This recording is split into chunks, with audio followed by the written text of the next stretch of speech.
The Amazon affiliate program has been one of the most popular programs for the last few decades. So in today's video, we're going to be digging into answering the question of whether or not it's still worth it today based off of my past experiences of running it on a number of different niche websites, as well as taking a look at what the commissions are today. By the end of this video, hopefully you'll get some personal perspective from my experience, as well as get to form your own opinion about whether or not you should use the Amazon affiliate program. Digging right in though, the quick answer from me is that overall it is worth it to be a part of the Amazon affiliate program. That said, it does depend, and you do want to make sure that you don't rely on it too much. Let's first take a look at what the core Amazon affiliate rates look like today. So what you can tell on my screen is that Amazon games are clearly what Amazon is pushing today, with 20% fixed income commissions for each of the referrals of purchases around Amazon games. Amazon is also emphasizing things around luxury beauty, luxury stores, Amazon Explore, digital music, physical books, and things like that. So right at the top of this list, what you can tell is exactly what Amazon is actually prioritizing for their core business. But as you work your way further down the list, you're gonna see a list of some of the things that they aren't really giving as much of commissions for. So you can see here they're giving things for television, digital video games, Amazon Fresh, gift cards. All other categories are just a standard 4%. This is drastically different than years ago when those different categories actually used to be over 5%. In some cases, they were 8 to 10% for things like outdoor sporting goods and things like that. So from a core category standpoint, it really comes down to what you are thinking about pushing related to Amazon related products or services. If, for example, you're running a website specifically talking about Amazon games and the new things that Amazon has developing in terms of their games, then it could be really worth it for you because you're gonna earn 20% of every single sale that you make. On the flip side of things though, if you're covering something like televisions or digital video games, you might find it a little bit difficult to justify supporting Amazon's affiliate program since they're only going to give you 2% of each successive sale.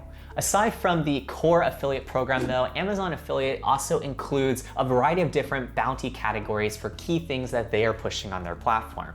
So what you can tell here is, for example, when you get people to sign up for their first Amazon video free trial, you earn a flat $2.50 bounty. Same thing goes in terms of a $3 bounty for Amazon baby registry and things like that. This bounty system is very similar across the board. They cycle through those. So in general, when evaluating whether or not Amazon affiliate is actually worth it for you, I wouldn't count on these respective programs or bounties that are going on because they are subject to change at any point in time. Speaking of changing at any point in time, that's actually one of the biggest drawbacks to Amazon's affiliate program. What I'm about to show you in the next few slides is how a few of my sites have been impacted by the category changes that Amazon has introduced in their affiliate program commission rates over the last 2 or 3 years. If you go on YouTube though and just look at other people's reviews of their experience on Amazon affiliate, that is one of the consistent pieces of feedback that you will hear. And you just have to understand that this will always be one of the biggest downsides of being part of their affiliate program. Because Amazon is such a big website at this point, they don't need to pay as much for somebody to know about their brand. And so as a result, it's their discretion as to exactly what percentages they want to pass back to their affiliates. To really show you the impact of what a commission rate can have on your website though, the best way to show that is by digging into one of my websites. I'll show you the stats for 2020 and then show you it compared to 2021, just so you can tell how big of a difference it has been in terms of being in a category where Amazon changed the affiliate commission rates overnight. So in this particular example in 2020, this website was making about 5.5K in Amazon affiliate commissions, and yet when we compare it to the next year, this number has pretty much dropped in half to about 3.2K at the time of this recording.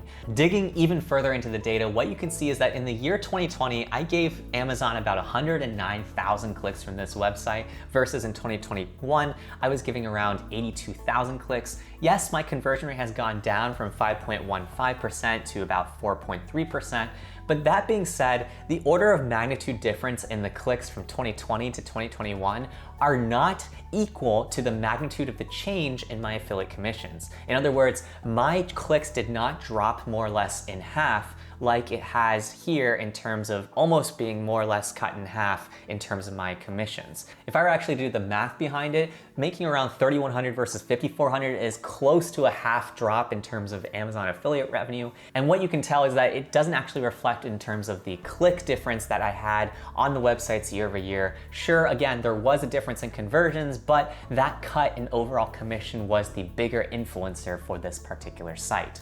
On the flip side of things though, what you can see in the second example is that I've got a website here in which in 2020, it made about $205. And then in the year 2021, it's made about $666. And the difference here when we start comparing the commissions is I can see here that we have about 4,200 clicks in 2020 versus in 2021, I've actually had around 28,000 clicks. So clearly what you can tell here is I sent a lot more clicks on this second site. At the same time though, the thing that's different about this particular site versus the first example is that the first site really only launched after Amazon had already made their affiliate commission changes, whereas the first site was already existing and doing well on Amazon affiliates before the commission change of 2020. So in this example, for this second case, what you can tell is that when the affiliate commission rates are more or less stable, it can be pretty reasonable to expect that you can get a decent amount of affiliate commissions for driving a meaningful enough amount of traffic over to Amazon. Before we head into some final takeaways, if you're getting value from today's video, hit that like button below to help other people find the answer to this question too.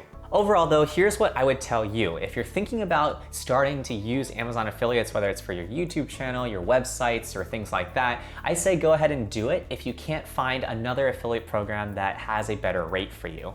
There are a lot of great alternatives out there, such as Impact Marketing, as well as other websites where you can sign up for different affiliate programs. But essentially, you should always expect that Amazon affiliate is going to be one of the lowest affiliate commissions out there for all the different programs out there. There's a good side to that though, which is in the case where you are just talking about more or less anything, you can rely on there being some sort of product on Amazon that you can direct traffic back towards in that case where you're looking to monetize your content in some way. Taking a step back though and thinking about it in the context of your overall business or side hustle though, I would not rely on Amazon affiliate commissions for your primary revenue stream. If, for example, you're running that YouTube channel, you're gonna wanna actually have different products or courses and things like that to diversify your income streams. And on the same side with your websites, you're gonna wanna make sure that you're not purely an Amazon affiliate website. It's really volatile in those situations. And if you really wanna see it for yourself, you can check out websites like Flippa.com or Empire Flippers to see exactly just how volatile having a pure Amazon affiliate website can be.